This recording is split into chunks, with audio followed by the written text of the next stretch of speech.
It's the federal government's job to secure the border. Because they weren't doing it, we had to do it. Right. And therefore, the feds should reimburse us. I'm all about it. So we could use that for our schools. We could use it for, stuff to help lower property taxes for disabled veterans. Texas installed another buoy installation today outside of Eagle Pass. The litigation is still ongoing from the previous stretch of buoys, but obviously now we've seen a lot of changes. Where do you think that litigation will go now that there's going to be a new presidential administration, a new DOJ coming in, one that might not fight Texas as hard? Yeah, obviously there's going to be a sea change. The Biden administration had essentially an open border policy. They were not cooperating with any of the border states to stop the massive flow of illegal immigrants coming into the country. Quite the opposite. Despite the rhetoric, everybody knows that's true. So Texas took a stand, particularly earlier this year when the governor basically said, he echoed nullification, which means if a federal law is unconstitutional, a state has the right, under the theory of nullification, to say, we're not going to follow that federal law. And that's what the Texas governor did, I believe, in January of 2024. And to follow that up, we've used our own money to secure our border, fighting the Biden administration in court every step of the way, including the issue of Shelby Park, where the Biden administration said, you must open up Shelby Park, which is right on the Rio Grande River, to allow our border agents, the federal officials, to come in. The governor said, no, we're not going to open it up. So we really had a very strong clash between states' rights and the federal obligation. It's true that the number one priority is the federal government to secure the border. But if they don't do it, what are states supposed to do? And so the Biden administration blinked, and it kind of went away because they did not force the issue. We've been to court several times over the buoys, over the wire fences, over Shelby Park. And again, the Department of Justice is the one that files these lawsuits against the state of Texas. We're going to have a new Department of Justice, and they're going to basically drop all those charges. The court cases that are now ongoing, they'll all be dismissed because the government's going to ask for a dismissal. Case is gone. Clearly, the state of Texas is now going to cooperate with the Trump administration because their goal is to actually secure the border with a physical structure, as well as begin a look at all the millions of people that have come in, to prioritize the ones that are the worst of the worst, which are the criminals that have a criminal record, that have been admitted to the country, and deport those individuals. So now that we have a cooperative effort, there's not going to be any court battles between the state of Texas, because the federal government will be doing their job now to secure the border, to allow legal immigration. And we're all for legal immigration. We're just against illegal immigration. The state of Texas has offered the federal government, the Trump administration, the new incoming DHS secretary, hey, we're going to give you 120 acres in Starr County.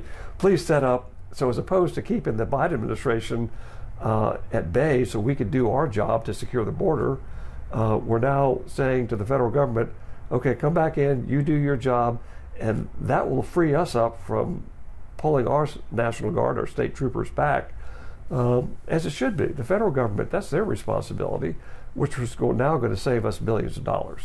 With the buoys specifically, I've done an investigative story before. Border Patrol was looking at a buoy system during the previous Trump administration, but obviously then administrations changed. They weren't able to continue that. Do you see this as a potential strategy to be used not just in Texas, but in some of the other border states as well? Yeah, I think President Trump's going to use all the above. We're going to use a physical wall. We're going to use buoys. We're going to use electronic methodologies. We're going to do a Remain in Mexico policy. Remember, President Trump had the Mexican military deployed along the border to stop individuals.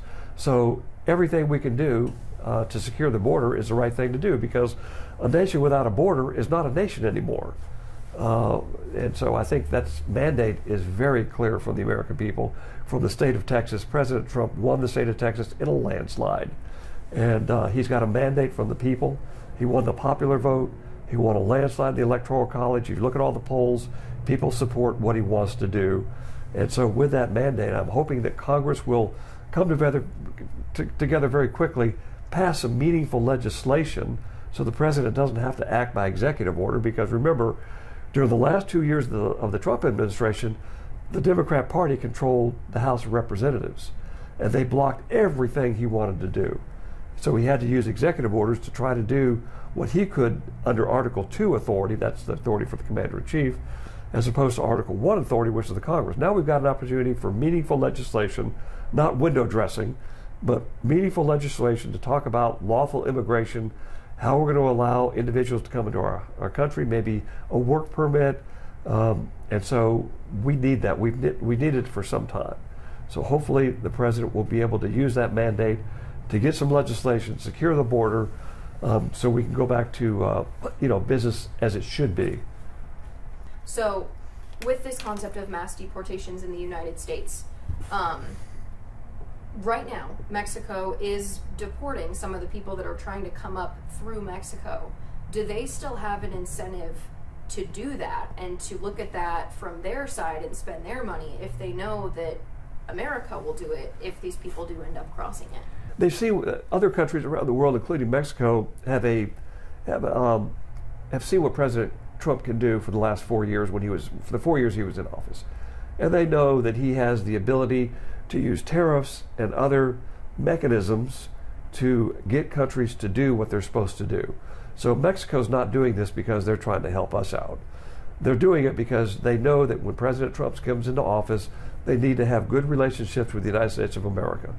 They know that the 4 years under Biden is over, that President Trump is deadly serious about securing the border, and if they don't do their job on their side of the border, he will cause them great discomfort economically and cost them a lot of money, hit them in the billfold with tariffs. And so if they want to have a favored trade status agreement with the Trump administration, they're going to do what President Trump wants them to do, what they should be doing.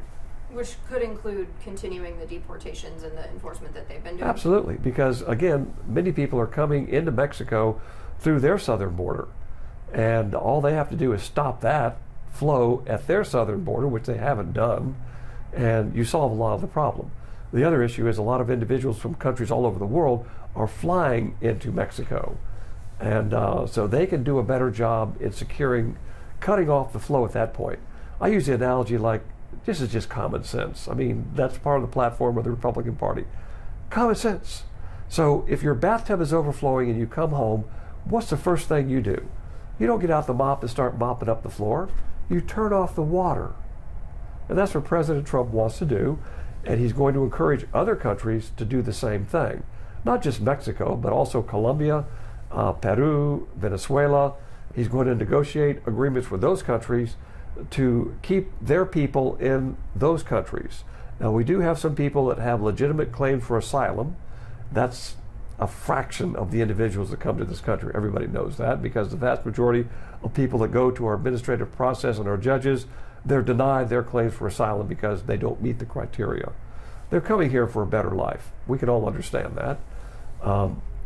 But again, if you're coming for a better life, good on you, but do it the right way. We have a lawful process for that, and you're not going to jump the line for people that have been in the process for many years or months. What gives you the right to jump the line and get in front of them? No, you get to your place in line, follow the rule of law. That's all we're trying to do, is follow the rule of law. Perfect. I think that makes sense.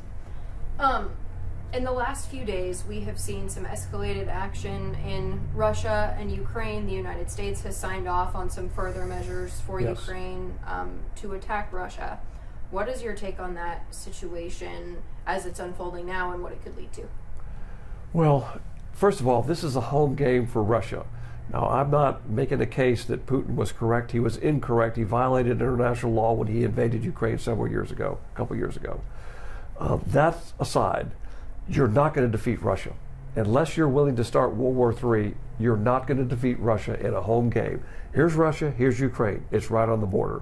All the area in eastern Ukraine that the Russians are now occupying, the vast majority of people in those areas want to be with Russia. As Crimea, they wanted to secede from Ukraine and join Russia. That's how our country got here. I'm very amused when people said, well, you can't secede from your country. That's how we got here. So how are you denying them the right that was the very foundation of how we came to be as a nation? So if people want self-determination, I'm all about it. So if the people in Crimea want to secede and join Russia, there should be free and fair elections, and that should happen. You shouldn't be surprised. There has been a civil war going on in Ukraine long before Putin invaded Ukraine on the eastern provinces, and Ukraine, of course, has not allowed them their God-given right, in my opinion, to vote to secede. And they have been engaging for years in violence against those people. Putin invaded ostensibly to allow that secession, but for other reasons as well, which is illegitimate. But my main point is you got to deal with reality as reality is. Unless we're willing, or other countries are willing, to send in soldiers, you're not going to defeat Russia. Ukraine military is basically decimated. They've lost over half in dead and wounded. There's nobody left to fight. So we can send them billions of dollars in bullets and beans and missiles, but you're not going to win. It's just not going to happen. So let's negotiate a peace settlement that both parties can live with.